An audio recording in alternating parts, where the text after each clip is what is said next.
Oyo State Chapter, Professor Praise Akinwande, and legal practitioner Sharafaddin Sani during a discussion on NDC deregistration, the judiciary, and the 2027 polls on BCOS Current Affairs Breakfast Program, AM 120.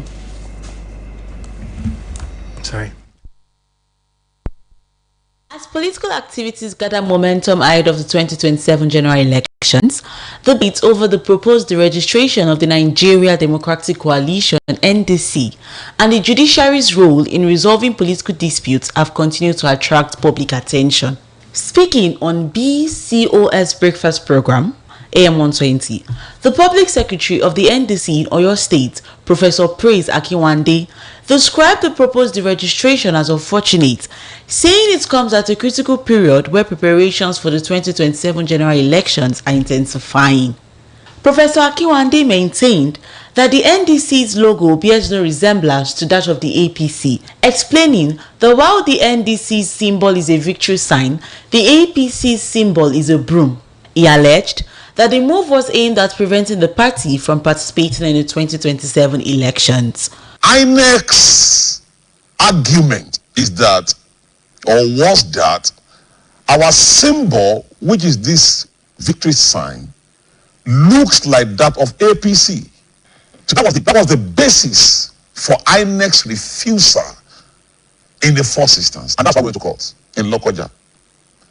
And we challenged that decision. That APC logo is a broom. Our logo is a victory sign. So where is the correlation? Where is the similarity? That was when we got a court injunction then that INEC should go ahead and register us. We waited within the ambient of the law that when you seek a judgment, when you get a judgment and you are not satisfied with that judgment, you can go to appeal. So we waited for INEC to appeal that judgment until the days prescribed by law for appeal passed. That was when we came out as a political party.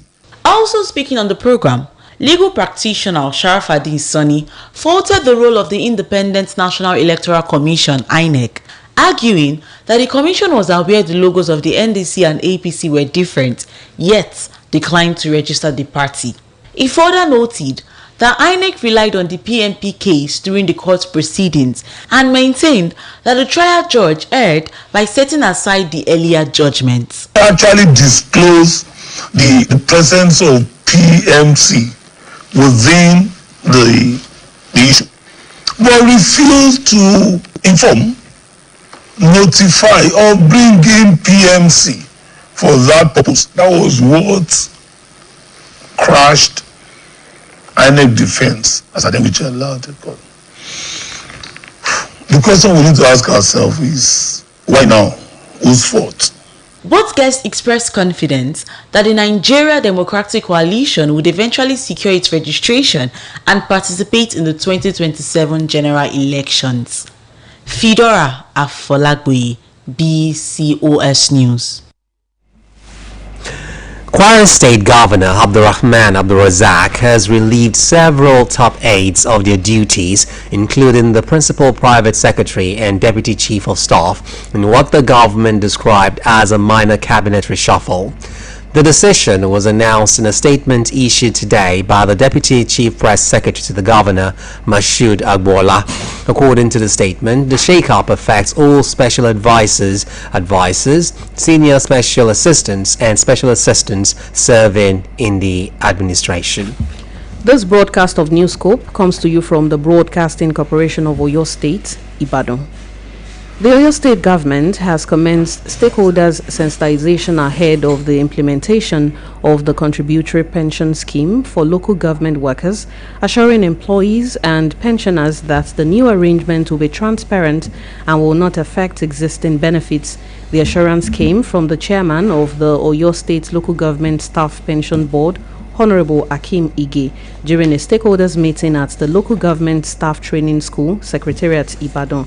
Our reporter Folashade Akintola reports. Stakeholders from local government staff pension board, labor unions, pension fund administrators, education sectors, and other relevant organizations gathered to discuss the implementation of the contributing pension scheme recently approved by Governor Seyi Makinde. In his keynote address, the chairman of the Oyo State Local Government Staff Pension Board, Honorable Akim Ige, said the meeting was organized to enlighten stakeholders on the objectives, operations, and benefits of the new pension scheme. He urged participants to support the reform by educating workers on its benefits ahead of the planned rollout in July 2026. My message for them is not to entertain any fear. They know this governor loved them. Governor Seyi Makinde loved them. Especially the major beneficiary are the people employed by this government. Starting from January 2025, they are omagomina, so they cannot introduce the policy that will affect them negatively. Earlier, the permanent secretary of the board, town planner Olufemi Akinwale, described the sensitizations program as timely, noting that the success of the reform would depend on stakeholders' understanding, cooperation, and commitment. This meeting provides a valuable platform for improvement, clarification, and mutual understanding.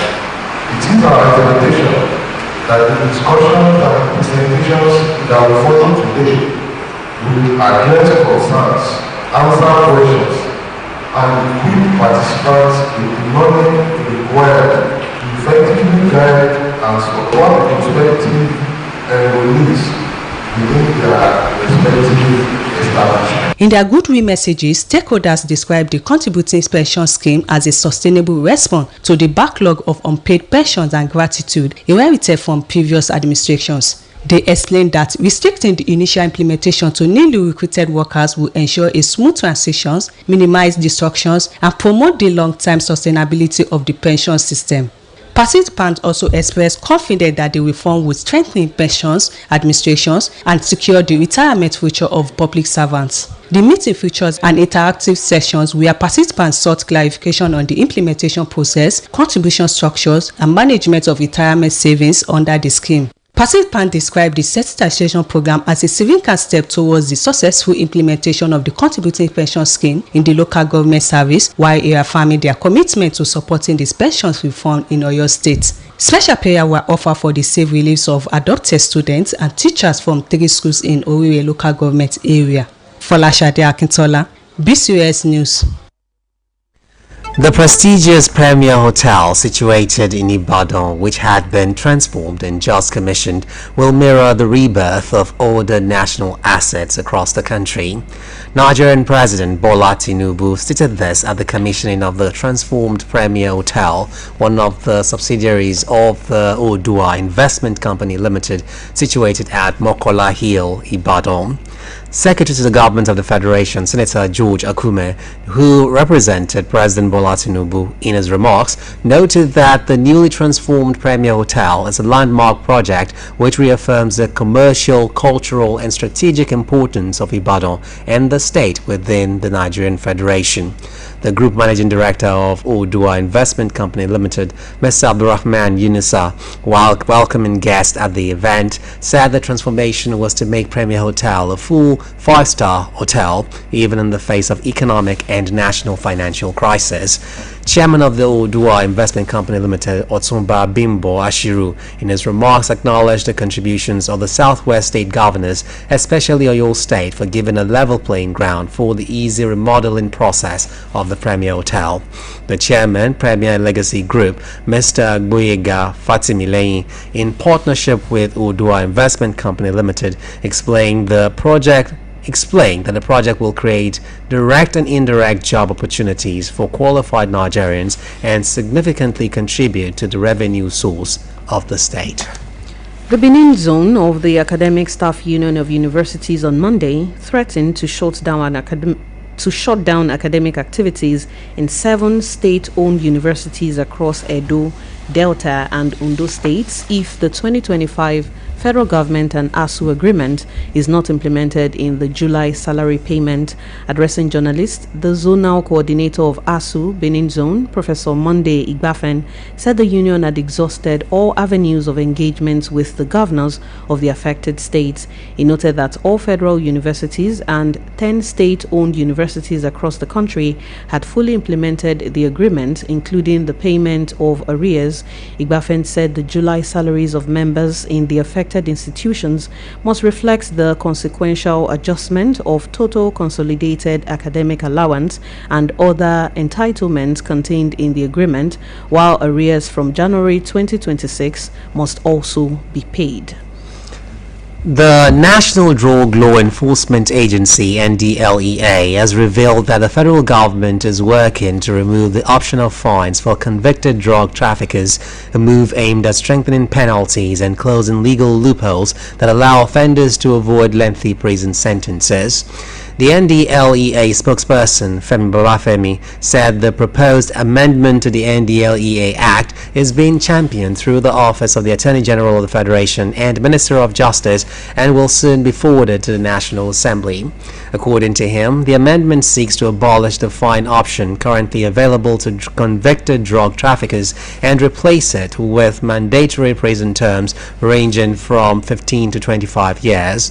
Babafemi noted that while the judiciary has remained a dependable partner in the agency's anti-drug campaign, helping NDLEA achieve a conviction rate of nearly 90%, the fine option remains a significant challenge. On the foreign scene, Pakistan's security forces have carried out ground operation and airstrikes along the Pakistan-Afghanistan border, killing 29 fighters in response to a series of deadly attacks, according to Pakistani officials. Foreign Desk Editor Folashade Akintola compiled the story and others as presented by Khadijat Lawal. In a post on social media, Pakistani Information Minister Ataullah Tara said the operation was launched in response to multiple attacks by armed groups across the country. The Afghan Taliban government's deputy spokesman, Amdullah Fitrat, said the Pakistani strikes killed at least 36 civilians and wounded 163 others. The Afghan Foreign Ministry announced that it summoned the Pakistani Chargé d'Affaires and handed him a protest note regarding the violation of Afghan airspace and the bombing of civilian homes in the eastern provinces of Kuna, Paktia and Paktika. Pakistan earlier announced to summon the Afghan Chargé d'Affaires and handed him a strongly worded official protest note. A statement from the Pakistani Foreign Ministry said the summons followed an attack in Karachi, southern Pakistan, on Saturday. Pakistan has witnessed a surge in attacks targeting police and security forces in recent years. Authorities have blamed the Pakistan Taliban, known by the acronym TTP, and allied armed groups for most of the violence. Meanwhile, 5 people are dead following a shooting at a youth center in state, northern Germany, police have said. 2 people have been arrested, one of whom is a suspect, a police spokesperson told the press. They have not provided information on the age of the victims or the possible motive of the perpetrator. A number of people were also injured in the shooting, but police said there is no further threat to the public. Large numbers of emergency personnel are at the scene. Police have advised people to avoid the area. State has a population of around 5,000 people and is west of Hamburg. And lastly, one of South Africa's most senior police officers have survived an attempted assassination in Johannesburg, police say. Suspended Deputy Crime Intelligence Boss Marjan Khan was shot on Sunday evening as he was driving home and has since been rushed to hospital for emergency surgery, local media say. The shooting comes just days before Khan was due to testify at a public inquiry set up to investigate criminality in South Africa's police force. Khan, alongside 2 other people, was arrested in May for alleged illegal gold dealing. South African police spokesperson Brig Atlander Matt said in a statement released on Monday that police were investigating Khan's shooting. The inquiry, known as the Madlanga Commission, was set up after senior police officer Lieutenant General Nala Mukwanazi alleged last July that organized crime groups had infiltrated the government. Local online publication says Khan was expected to be questioned on his alleged ties to firebrand politician Julius Malema and political fixer Brown Mogokti. Khan has not commented. Khadija Lawal, BCS News. To end this edition of Newscope, here again are the top stories. Security forces have rescued 7 students following an armed attack on Government Day Secondary School, Lassa, in Askira Uba local government area of Borno State, where suspected gunmen stormed the premises during ongoing NECO examinations. The federal government has announced that another batch of Nigerians will be evacuated from South Africa on Tuesday as part of ongoing efforts to safeguard citizens ahead of planned anti-immigrant protests in the country. The Oluyole state government has commenced stakeholder sensitization ahead of the implementation of the contributory pension scheme for local government workers, assuring employees and pensioners that the new arrangement will be transparent and will not affect existing benefits. And on the foreign scene, Pakistan's security forces have carried out ground operation and airstrikes along the Pakistan-Afghanistan border, killing 29 fighters in response to a series of deadly attacks, according to Pakistani officials. If you see something suspicious, alert the authorities immediately for timely response. Be vigilant. That's all from the Newscope desk for now. It was packaged by Taiwo Adeyemi and delivered by Oluyole and Ido Shekoni. Thanks for listening, and do not forget to tune in for the Yoruba version at 8 p.m. Good evening.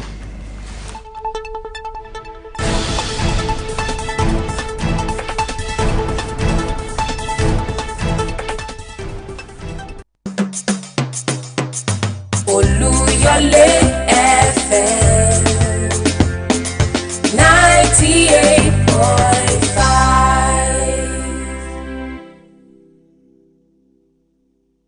98.5. Bó ṣe ń mi gbòòrò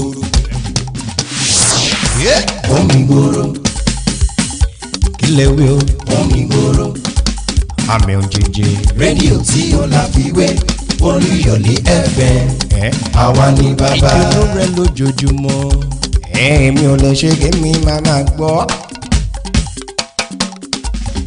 Oluyole FM bàbá orin tìlú àṣà èdè ìmọ̀ràn ẹ̀fẹ̀ ìmọ̀ràn ìròyìn lẹ́kùnrẹ́rẹ́ olókìtì bí ọkọ ọmọọba kò sí ní gbọ́. Oluyole FM 90.5 ìdùnnú rẹ ni lójoojúmọ́.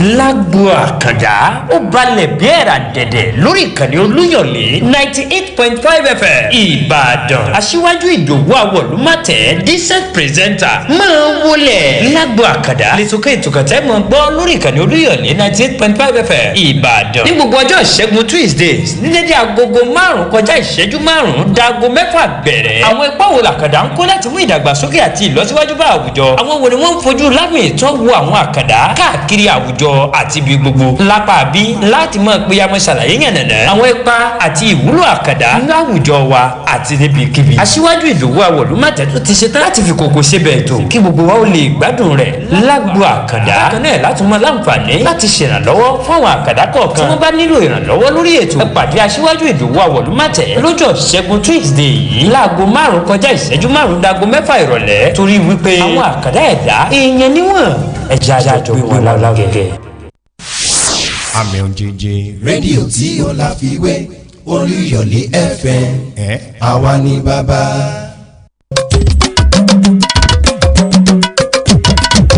ìgbà tó gbadé baálẹ̀ gbọ́migbọ́mi kọ̀ǹkọ̀ tó kọ̀ǹkọ̀ dé baálẹ̀ wẹ̀dọ̀wẹ̀dọ̀ tiwantiwa àkọ́tún ètò lálẹ́ ká sórí ìkànnì Oluyole FM 98.5 lórí ètò tiwantiwa ẹ ó bá gbọ́ ẹwà èdè nínú àṣà ohun èdè ilẹ̀ Yorùbá níjọ̀wọ́n àná ń bẹ lórí ètò tiwantiwa níbi tí a ti máa ṣe àgbéyẹ̀wò àwọn ohun tí àwọn baba wa ń ṣe láyé àtijọ́ àtàwọn ohun tí à ń ṣe lóde òní abala òwe ń kọ́ láti máa tú àtúpalẹ̀ àwọn òwe tá a máa gbọ́n yẹ́bẹ́yẹ́bẹ́ ntí òwe túmọ̀ sí àti ntó sọ. Iṣẹ́ abẹ̀mí láti máa sọ̀rọ̀ nípa àwọn ẹranko ìgbẹ́ àti àwọn tí